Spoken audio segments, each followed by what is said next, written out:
3, 2, 1. Hola, bienvenidos. Bienvenidos a una clase más. Esto es biología para el primer año. Chicos, hemos estado viendo acerca de los ciclos biogeoquímicos. Ya hablamos acerca del nitrógeno, hemos hablado del fósforo, hemos hablado del azufre y hoy vamos a hablar del carbono. Sí, de por acá. Resulta que el carbono, pues obviamente es la base de la vida, donde se fundamenta todo. De hecho, la forma de vida que nosotros conocemos es en base a carbono. No conocemos otra. No sabemos si en el universo existirá, por ejemplo, alguna forma de vida basada en silicio, por ejemplo, que es un material que se parece mucho al carbono. Es un átomo muy similar con propiedades semejantes.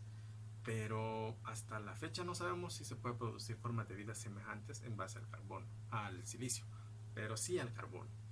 Y lo que sabemos es que todo ser vivo está formado por carbono. Las plantas, los animales, vegetales, células, todo depende del carbono y nuestra estructura está en base a ello.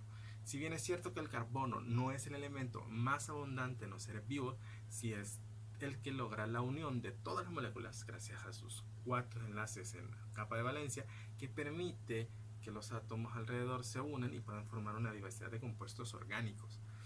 De ahí el nitrógeno que se une, pues el azufre, el fósforo, etcétera, para formar triadenintrifosfato, las moléculas de ADN, urea, etcétera. Lo que pasa es que sin carbono pues no pasa nada.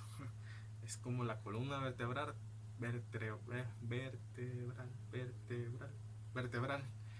de las estructuras o de los compuestos orgánicos. Y también tiene su ciclo y va en su renovación, porque el carbono, de hecho, nosotros respiramos y exhalamos. ¿Y qué exhalamos? Pues dióxido de carbono. Dióxido de carbono que se une al ambiente, que luego va a parar a las plantas, que las plantas lo procesan, que van a los alimentos que nosotros consumimos, y así se va creando este ciclo. Si llega al mar, por ejemplo, o los ríos, algunas plantas y algunos animales lo van absorbiendo y va siendo parte, por ejemplo, de las conchas marinas o de parte del ciclo de las plantas, etcétera. Pero lo que pasa es que el carbono va cumpliendo su ciclo constantemente. Y es expulsado, recuperado, expulsado, recuperado, expulsado, recuperado. Por tanto, es muy importante su conservación. Lo que pasa, como todo lo demás, es que un exceso de dióxido de carbono pues tiende a producir efecto invernadero. Y el efecto invernadero, pues obviamente es el aumento de las temperaturas, porque la luz entra pero no sale, ese calor se conserva. De hecho, la Tierra recibe dos tipos diferentes de energía térmica: la que proviene del Sol y la que proviene de la Tierra misma. O sea, la Tierra está caliente dentro, en su núcleo es un núcleo con un calor semejante a la superficie del Sol. Es un calor increíble y ese es irradiado hacia afuera y nosotros recibimos el calor desde allá, y si no escapa pues es un solo problema y va aumentando las temperaturas. Sin embargo, conservar este ciclo es muy importante porque, como ya dije, la vida misma está basada en carbono y es muy importante para su desarrollo. ¿Sí? Así que para la próxima vez que veas carbono, por ejemplo, cuando tú quemas una planta y lo que ves es que unos residuos de carbono, es porque el oxígeno que estaba ahí se evaporó, se oxidó, sirvió para la combustión. De hecho, el oxígeno, recuerden que el oxígeno sirve para generar combustiones y llamas. Sin oxígeno no hay fuego. Entonces se separa del carbono y pues obviamente queda como tal. Por eso es que vemos el carbono al final como tal, como un subproducto de quema de leña, etcétera, porque es parte muestra de que está compuesta de carbono. Lo mismo nos pasaría a nosotros si nos quemáramos, quedamos hechos carbón, literalmente. De cenizas, que es carbón en esencia. Entonces, para la próxima, cuida mucho del medio ambiente. Hay que pensar mucho parte del tema del efecto invernadero, pero sin embargo, el carbono o el dióxido de carbono es importante en esa pequeña proporción que generalmente no supera ni el 1%, no llega ni a 1% de lo que está constituido el aire, pero es muy importante para mantener la vida en la Tierra. Y solo me duró 4 minutos y creo que no se olvide eso.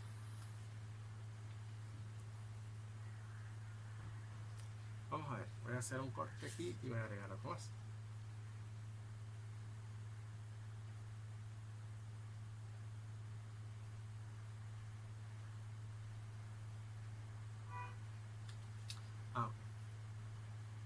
Con respecto respecto al carbono, pues una de las cosas más interesantes es que tampoco es el elemento más abundante en el universo.